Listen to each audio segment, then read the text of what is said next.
Ladies and gentlemen, what you are seeing right now on your TV screen, this is what ESPN calls a Sports Center anchor in the year of our Lord 2025.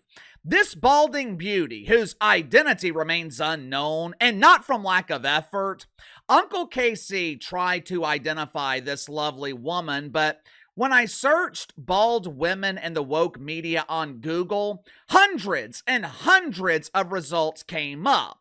Of course, most bald women in the woke media are collecting woke welfare from MSNBC. But whoever the hell this lovely woman is, who is bragging about not having a husband, bragging about not having children,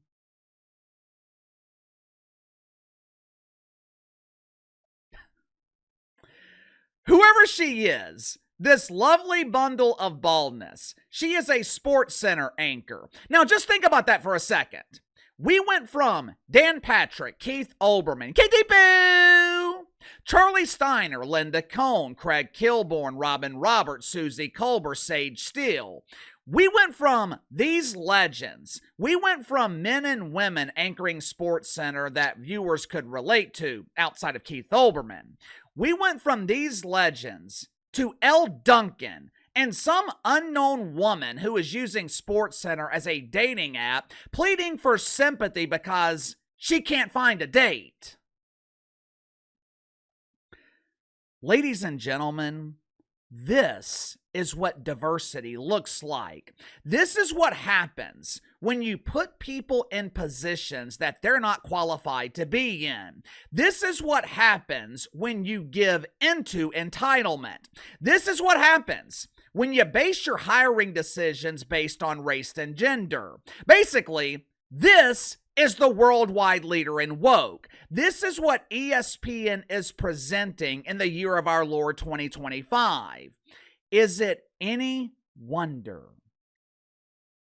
Is it any wonder why people aren't watching? Unfortunately for ESPN, this was not the only embarrassment this week. It should come as no surprise to this audience that crying Ryan Clark has made his immaculate return to nominate himself for the upcoming third annual Huge Embarrassing Failure Awards. Earlier in the week, ESPN's most infamous beta male created outrage by claiming that Peyton Manning, Tom Brady, and Drew Brees were not generational talents. Before we get to the clip, make sure to like and subscribe, but watch this for yourself. I don't think Tom Brady, I don't think Drew Brees, I don't think Peyton Manning are generational talents. I think Andrew Luck ended up being a generational talent. I don't think there's a ton of them out there. Obviously, these comments from Ryan Clark pissed a lot of people off, but believe it or not, I actually agree with him. I think a lot of people are misunderstanding what Ryan Clark is trying to say. And look. It's not their fault. Ryan Clark has never been mistaken for an excellent broadcaster. Ryan Clark has never been mistaken for an eloquent communicator. Outside of producing fake tears when creating stories of completely fabricated racism, Ryan Clark is an ineffective communicator. So it's understandable why a lot of people misunderstood what he was trying to say. Fortunately, though, Uncle KC is not only good with words, he's also uniquely qualified to interpret the musings of deacons at Woke United Methodist. So Uncle KC will do Pastor Ryan Clark a favor and decipher his unintelligible ramblings into something that normal people will understand. Ryan Clark is right. Drew Brees is not a generational talent. Tom Brady isn't either. Tom Brady was a 6th-round draft pick. Drew Brees was drafted, I think, in the 2nd round and was potentially on his way out of the NFL after he was injured in San Diego. These dudes had to bust their ass to become legends. They were not born with athletic abilities that no one else had. When you're talking about generational talents, talking about guys like LeBron James, freak athlete, but he also had the work ethic required to sustain at the NBA level. Michael Vick was a generational talent who lacked the work ethic. Jamarcus Russell, remember him? This dude was unbelievably gifted. I remember when LSU was playing in the Sugar Bowl. Before the game, Jamarcus Russell was on the field warming up. He was down on one knee at the 20 or 30-yard line. He literally flicked his wrist, threw a 70-yard pass into the end zone. But like Michael Vick, Jamarcus Russell didn't have the work ethic. Once you get to the professional level, being a generational talent, that is not enough. That can get you through high school and college, but once you get to the NFL, the NBA, talent alone is not enough to survive. That's what Ryan Clark meant when he said that Drew Brees was not a generational talent. And there were people calling for Ryan Clark to be fired over these comments. This dude's a dumbass! Tom Brady can walk on water! How is he not a generational talent?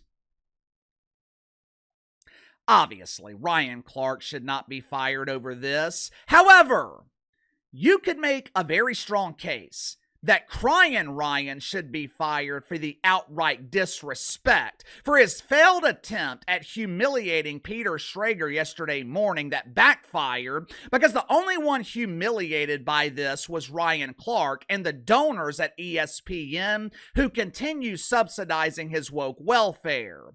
Yesterday morning, Crying Ryan was part of a panel on Get Up with Mike Greenberg. Now, this panel was a rarity at the worldwide leader in woke. Matter of fact, Uncle KC was genuinely surprised when I saw this clip. Normally, when I see clips from ESPN, I don't know if I'm watching ESPN or BET. If you're an alcoholic and you're looking to get sober, take a shot every time you see the white man on morning programming at ESPN. But yesterday morning, the network dedicated to diversity featured a panel that lacked diversity. Ryan Clark was the only member of a marginalized group that was featured on the panel. They were talking about Thursday night football between the Cowboys and the Eagles. I'm sure they mentioned the spit battle between Dak Prescott and Jalen Carter. I can only imagine what Crying Ryan had to say about that. Ooh, I love fresh masculine spit.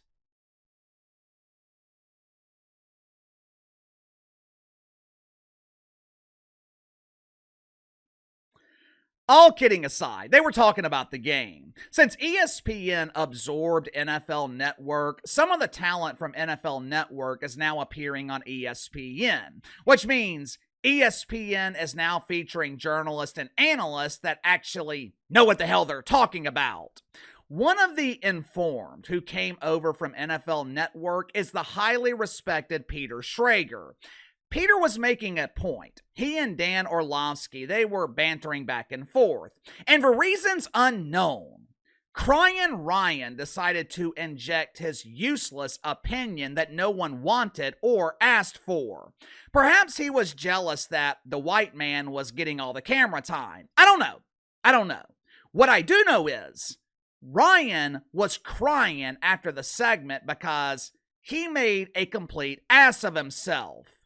Watch for yourself. We shouldn't do this on TV, and so I apologize if people think this is rude. That's the non-player. Oh, view. Stop. That's no. CeeDee Lamb is. Let me tell you why. I'm not saying. I'm not looking at fantasy football, Ryan. I'm not. Don't belittle me like that. I could come in and say, as 3 ex-players are saying one thing, and give an alternative perspective that maybe CeeDee Lamb did play well. And Peter, what I need for you to do is not get mad and let me finish for one. Okay, go on. It wasn't about you. It was going to be about me. For starters, if I'm Peter Schrager, I am refusing to do another segment with Ryan Clark. I'm not going to have my credibility questioned by some emotional dude with no credibility. I'm not going to have my professionalism questioned by an unprofessional. At minimum, Ryan Clark should be suspended for this. But if Uncle KC was in charge at ESPN, Ryan Clark would not have a job. And it's not for the reason that you may think. Believe it or not, I don't really have a problem with the non-player comment should it have been addressed on camera. Absolutely not. Is Peter Schrager an NFL analyst? No, but I don't have a problem with that remark. It's true that former players have a different viewpoint. It's true that former players see the game differently. Ryan Clark is uniquely qualified to see things that I'm not qualified to see. Ryan Clark watches the NFL differently than I do.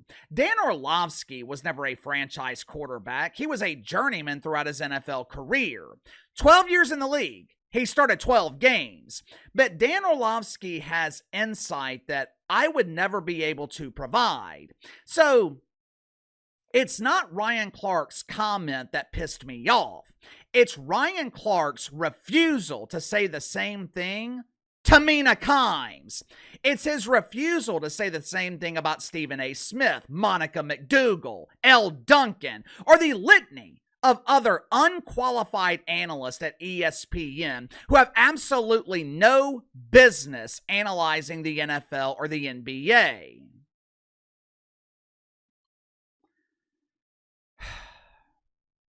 You know, I don't like to make things about race. Unlike Ryan Clark, I don't see color, but it's just hard for me to believe that there's not a racial component to these remarks. It's hard for me to believe that Ryan Clark would say the exact same thing to one of his black colleagues, mainly because he never has.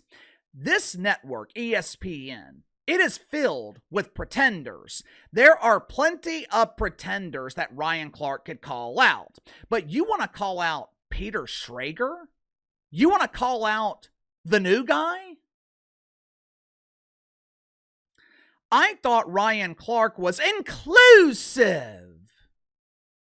How in the hell is it inclusive to welcome Peter Schrager to the network by trying to embarrass him? And look. Good for Peter Schrager for refusing to back down to this emotional doofus. I quit talking about Ryan Clark here on the channel because that's exactly what he wants. This dude is desperate for attention. He is begging to be noticed. So I quit giving Ryan Clark what he wanted, but I just couldn't let this slide. Just like we talked about with Angel Reese earlier this morning, there always comes a point when the bullshit becomes too much to tolerate. ESPN should have reached that point with Ryan Clark years ago. But what happened yesterday morning, at minimum, Ryan Clark should be suspended. And like I said, if I were in charge at ESPN, Ryan Clark would not have a job. Sound off in the comments below. I'll see you guys tomorrow.